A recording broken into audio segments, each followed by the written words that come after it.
Hi everyone, in front of me I've got Xiaomi Redmi Note 12S and let me share with you how to check IMEI numbers of this device. So we've got two different ways. The quicker one requires a secret code and the second is by using the settings. Of course, I'll show you both, and let's start with maybe a longer way.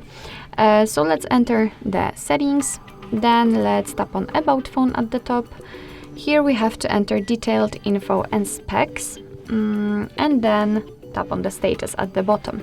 And as you can see right here, we've got both IMEI numbers for both SIM slots. And this operation, this way of checking the IMEI numbers will be useful if you will, for example, forget the secret code or for some reason it will not work. So right now the second way, quicker way, the secret code. We have to open the dialer, which will allow us to enter the code, and the code is *##06#. And as you can see by this code, we are provided with both IMEI numbers of this device. Alright, so that will be all. Thank you so much for watching. I hope that this video was helpful, and if it was, please hit the subscribe button and leave the thumbs up.